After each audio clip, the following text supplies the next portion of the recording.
जय श्री कृष्णा बच्चों। आज आप पढ़ रहे हैं हिंदी कक्षा 5 से पाठ 9 सदाचार। पिछले वीडियो में हम इस पाठ को पढ़ चुके हैं। आज हम इस पाठ के कुछ प्रश्नोत्तर समझेंगे। प्रश्न संख्या 1 है, उत्तम व्यक्ति के गुण हैं। उत्तम व्यक्ति के क्या गुण हैं? क, गुरुजनों का आदर करना। ख है मधुर बोलना। ग है विनम्र रहना। और घ है उपयुक्त सभी। अब आपके पास ये 4 उत्तर है, इसमें से सही उत्तर कौन सा है वो हमें यहाँ पे भरना है कि उत्तम व्यक्ति में कौन से गुण होते हैं। तो इसका उत्तर आएगा उत्तर घ, उपयुक्त सभी।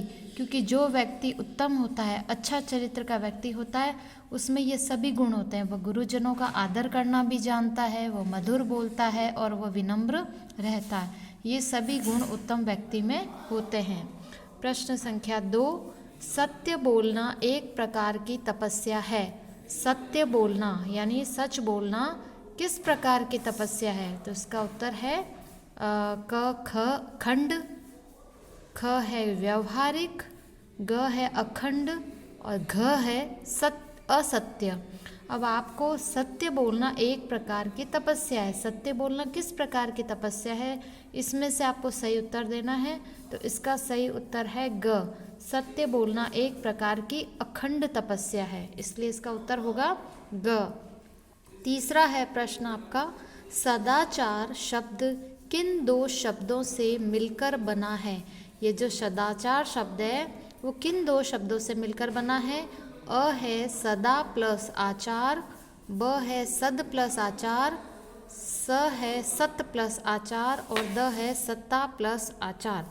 अब इनमें से कौन सा सही है जिसे हम मिलकर सदाचार शब्द बना है?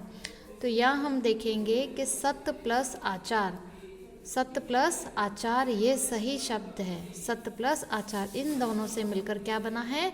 सदाचार। तो इसका उत्तर है सही स। प्रश्न संख्या 4, रिक्त स्थान भरो, यानी आपको यहाँ पे जो खाली जगह दी गई है इसको भरना है। प्रश्न 1, मनुष्य एक प्राणी है। यहाँ पे रिक्त स्थान है। मनुष्य एक प्राणी है। मनुष्य कैसा प्राणी है? सामाजिक या धार्मिक? सामाजिक या धार्मिक, दोनों में से आपको एक यहाँ पे सही उत्तर भरना है। तो मनुष्य कैसा प्राणी है? एक सामाजिक प्राणी है। हम समाज में रहते हैं, तो समाज में रहने के कारण हम सामाजिक प्राणी कहलाते हैं। दूसरा है, सदाचारी बनने के लिए होना आवश्यक है। आपको सदाचारी बनना है, तो सदाचारी बनने के लिए क्या आवश्यक है? यहाँ पे रिक्त स्थान है, यहाँ अपन को भरना है। तो क्या आवश्यक है? पाखंडी या ईमानदार? सदाचारी बनने के लिए क्या होना चाहिए? क्या वो इंसान पाखंडी होना चाहिए या वो ईमानदार होना चाहिए? तो वो व्यक्ति कैसा होना चाहिए? ईमानदार। तो सदाचारी बनने के लिए ईमानदार होना आवश्यक है।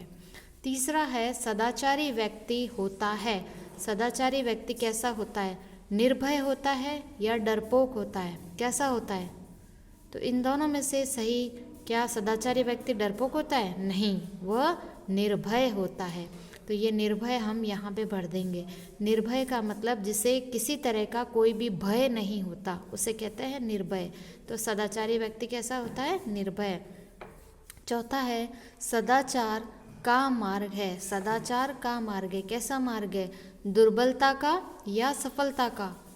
कैसा मार्ग है? दुर्बलता का मार्ग है या सफलता का मार्ग है? तो हम यहाँ पे लिखेंगे सदाचार सफलता का मार्ग है। यहाँ से हम सही शब्द क्या लेंगे? सफलता का मार्ग है। पांचवा है, सद्व्यवहार ही वास्तव में है। सद्व्यवहार ही वास्तव में है, क्या है? यहाँ रिक्त स्थान है। दुराचार है या सदाचार है? दोनों में से क्या भरेंगे? सद्व्यवहार यानी अच्छा व्यवहार ही वास्तव में क्या है? सदाचार। दुराचार मतलब बुरा व्यवहार, सदाचार मतलब अच्छा व्यवहार। तो सद्व्यवहार यानी अच्छा व्यवहार ही वास्तव में क्या है?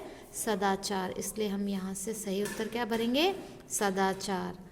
प्रश्न संख्या 5, सदाचार किसे कहते हैं? सदाचार किसे कहते हैं? तो इसका उत्तर है, समाज के नियमों के अनुकूल किए गए कार्य को सदाचार कहते हैं। समाज के नियमों के अनुकूल किए गए कार्य को, जो कार्य समाज के नियमों के अनुकूल किए जाते हैं उसे क्या कहते हैं? सदाचार। मतलब जैसा समाज में पसंद किया जाता है, समाज के जो नियम बने होते हैं उन नियमों के अनुसार हम कार्य करते हैं तो ऐसे कार्य को क्या कहा जाता है? सदाचार कहते हैं। प्रश्न संख्या 6, विपत्ति में क्या करना चाहिए? अगर हम किसी विपत्ति में हैं, किसी परेशानी में हैं तो हमें क्या करना चाहिए? तो इसका उत्तर है विपत्ति में विचलित नहीं होना चाहिए। अगर हम किसी विपत्ति में हैं, किसी समस्या में हैं तो हमको विचलित नहीं होना चाहिए और पूरी ताकत से उसका मुकाबला करना चाहिए। अगर हम विपत्ति में हैं, किसी परेशानी में, तो विचलित नहीं होना चाहिए, घबराना नहीं चाहिए, बल्कि पूरी ताकत से उसका मुकाबला करना चाहिए।